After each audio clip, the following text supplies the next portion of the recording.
दोस्तों, आपने देखा होगा कि अगर आपको चोट लगती है और खून बहता है तो कुछ समय बाद खून का बहना खुद ब खुद बंद हो जाता है। लेकिन अगर किसी व्यक्ति में चोट लगने की वजह से लगातार ब्लीडिंग हो रही है, खून बहना बंद नहीं हो रहा, तो यहाँ जरा सावधान हो जाइए। ये खतरनाक बीमारी के लक्षण हैं। आज हम आपको अपने पहले वीडियो में इसी के बारे में जानकारी देने वाले हैं। तो चलिए शुरू करते हैं। दरअसल हमारे शरीर में मौजूद रक्त द्रव और ठोस दोनों पदार्थों से मिलकर बना होता है। द्रव यानी लिक्विड भाग, जिसे प्लाज्मा कहते हैं, वह पानी और प्रोटीन से मिलकर बना होता है, जिसकी मात्रा हमारे शरीर में अधिक होती है।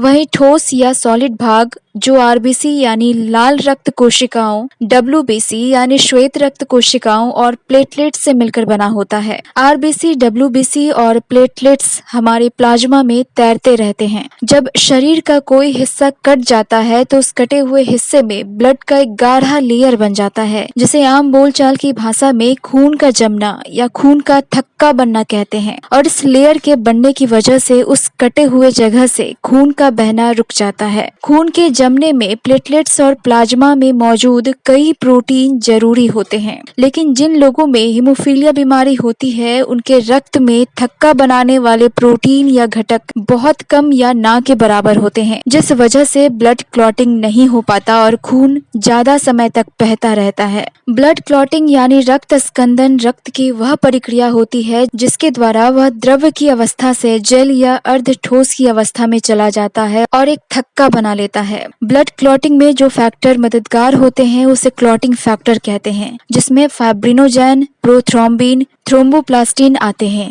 Clotting factors are actually proteins. Haemophilia को शाही रोग के नाम से भी जाना जाता है। हीमोफीलिया दो टाइप्स का होता है, हीमोफीलिया ए और हीमोफीलिया बी। हीमोफीलिया ए में फैक्टर 8 की कमी होती है, जबकि हीमोफीलिया बी में फैक्टर 9 की कमी होती है। हीमोफीलिया बी की अपेक्षा हीमोफीलिया ए से ग्रसित लोगों की संख्या ज्यादा होती है। हीमोफीलिया ए में फैक्टर 8 सामान्य स्तर का 5 से 40% हो तो इसे माइल्ड हीमोफीलिया कहते हैं। यदि फैक्टर 8 सामान्य स्तर का 1 से 5% हो तो इसे मॉडरेट हीमोफीलिया कहा जाता है, और यदि फैक्टर 8 सामान्य स्तर का 1% या उससे कम हो तो इसे सीवियर हीमोफीलिया यानी गंभीर श्रेणी का हीमोफीलिया कहा जाता है। हीमोफीलिया से ग्रसित लोगों में रक्तस्राव शरीर के अंदर या शरीर के बाहर दोनों जगह हो सकता है। चोट लगने पर शरीर में नीले निशान बन जाना, नाक या मसूड़ों से अचानक खून बहना, जोड़ों में सूजन और दर्द होना, कमजोरी महसूस होना, किसी जख्म से खून कुछ देर के लिए बंद होने के बाद दोबारा बहने लगना, त्वचा आसानी से छिल जाना, ये सब हीमोफीलिया के लक्षण हैं। ध्यान रखें दोस्तों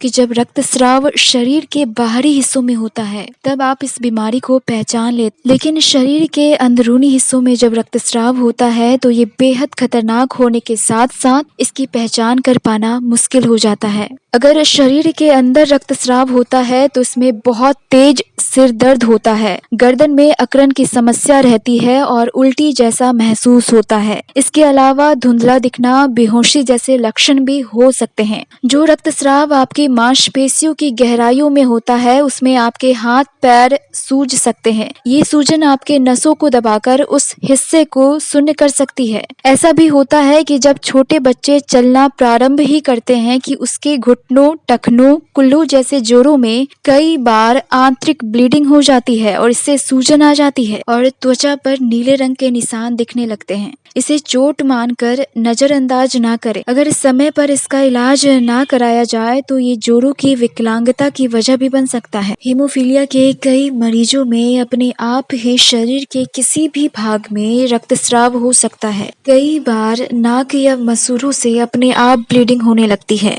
अब तक तो आप समझ गए होंगे कि अगर कोई पर्सन हीमोफिलिक है तो उसमें ब्लड के क्लॉट ना बनने की वजह से लगातार ब्लीडिंग होती रहती है। हम आपको यहाँ ये भी बताने की कोशिश करेंगे कि ब्लड क्लॉट यानी खून का थक्का आखिर बनता कैसे है। जब कभी भी हमें चोट लग जाती है या कट जाता है तो उस एरिया की रक्त वाहिकाएं या ब्लड वेसल डैमेज हो जाता है और खून में प्लेटलेट्स एक्टिवेट हो जाता है। उस डैमेज्ड एरिया से प्लेटलेट्स बाहर निकलता है। जैसा कि हमने आपको पहले भी बताया है, ब्लड क्लॉटिंग में प्लेटलेट्स की भूमिका अहम होती है। प्लेटलेट्स सबसे पहले थ्रोम्बोप्लास्टिन नाम का एक पदार्थ रिलीज करता है। खून में मौजूद प्रोथ्रोम्बिन थ्रोम्बोप्लास्टिन और कैल्शियम की मौजूदगी में थ्रोम्बिन में कन्वर्ट हो जाता है।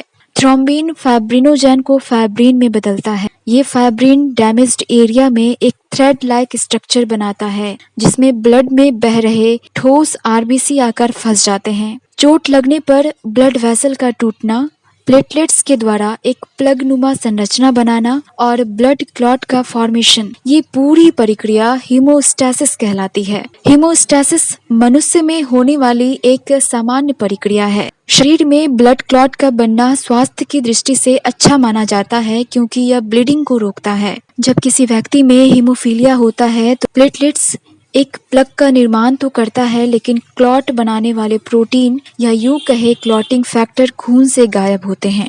हीमोफीलिया एक जेनेटिक डिसऑर्डर है यानी अनुवांशिक रोग। हीमोफीलिया की आशंका उन बच्चों में ज्यादा होती है जिनकी हीमोफिलिक फैमिली हिस्ट्री होती है। कभी कभार हीमोफीलिया बिना किसी पारिवारिक पृष्ठभूमि के भी हो सकता है। ऐसा 30% मामलों में होता है जहां हीमोफीलिया माता पिता के जीन से ना होकर व्यक्ति के स्वयं के जीन में बदलाव होने की वजह से होता है। हीमोफीलिया किसी भी उम्र में और किसी को भी सर्जरी या ब्लड ट्रांसफ्यूजन की स्थिति में हो सकता है। जब हीमोफीलिया बिना किसी हीमोफिलिक फैमिली हिस्ट्री के हो तो उसे एक्वायर्ड हीमोफीलिया कहते हैं। आइए जानते हैं कि अगर किसी परिवार में पेरेंट्स को हीमोफीलिया है तो उनके बच्चों में हीमोफीलिया होने के कितने चांसेस हैं। दोस्तों, ये तो हम सभी जानते हैं कि मनुष्य में 23 जोड़े क्रोमोसोम होते हैं। कुल 46 गुणसूत्र। 22 जोड़े क्रोमोसोम महिलाओं और पुरुषों में एक जैसे होते हैं, लेकिन 23वां जोड़ा क्रोमोसोम दोनों में डिफर करता है। महिलाओं में 23वां जोड़ा क्रोमोसोम होता है XX, जबकि पुरुषों में ये क्रोमोसोम XY होता है।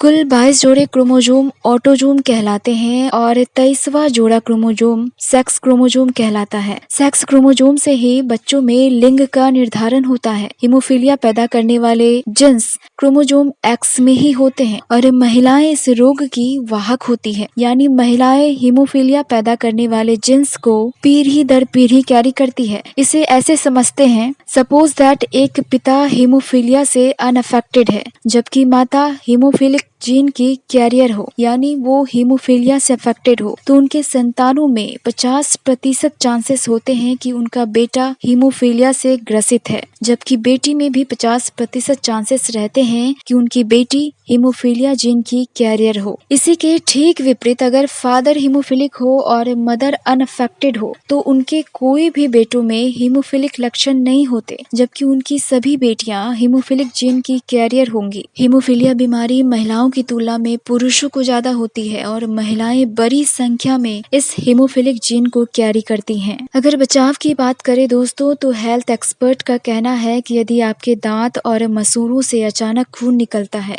या फिर आप किसी डेंटिस्ट के पास जाते हैं सरे दांत निकलवाने के लिए और ब्लीडिंग बहुत मात्रा में हो रही है, तो इसे नजरअंदाज ना करें। ऐसी गतिविधि करने से बचिए जहां आपको चोट लगने का डर हो। यदि हड्डियों में या शरीर के किसी और हिस्से में चोट लगती है तो पेन किलर लेने से पहले एक बार डॉक्टर की सलाह अवश्य लें, क्योंकि इसकी वजह से आगे चलकर हीमोफीलिया होने का खतरा रहता है। जब भी आपको इंट्रामस्कुलर इंजेक्शन लगाने की जरूरत पड़े तो उससे पहले सावधानी बरतें। इंट्रामस्कुलर इंजेक्शन आपके मसल्स में दिए जाते हैं, चूंकि इस मसल्स में ब्लड वेसल की संख्या ज्यादा होती है और वहां ब्लड वेसल के टूटने का डर भी रहता है। इंट्रामस्कुलर मसल्स में आपके अपर आर्म, हिप जैसे पार्ट्स आते हैं। हालांकि गिरने, कटने और छिलने या एक्सीडेंट के दौरान बहने वाले खून को आप अपने लाइफ स्टाइल में बदलाव लाकर भी कम कर सकते हैं। धूम्रपान और शराब का सेवन ना करें। पर्याप्त मात्रा में पानी पिएं। अपने डाइट का ख्याल रखें। स्ट्रोक के चलते डॉक्टर के द्वारा विटामिन ई सप्लीमेंट अथवा ब्लड थिनर्स यानी ब्लड को पतला करने वाले मेडिसिन जैसे हेपरिन दिए जाते हैं। तब विटामिन के की मात्रा में भी परिवर्तन अवश्य होता है। अपने आहार में विटामिन के युक्त पदार्थों का संतुलित प्रयोग अवश्य करें, क्योंकि इनके द्वारा एक दूसरे के विपरीत कार्य हमारे शरीर में समान रूप से किए जाते हैं। आपको ये भी जानना चाहिए कि कुछ क्लॉटिंग फैक्टर हमारे शरीर के यकृत यानी लीवर में विटामिन के के द्वारा ही निर्माण किए जाते हैं। अतः असंतुलन होने पर दुष्प्रभाव उत्पन्न हो जाते हैं। इसलिए इसलिए विटामिन के को हमेशा एक बैलेंस में रखें अपने शरीर में। अंडे, केले, डेयरी प्रोडक्ट, इसमें विटामिन के की प्रचुर मात्रा होती है, आप इसका सेवन कर सकते हैं।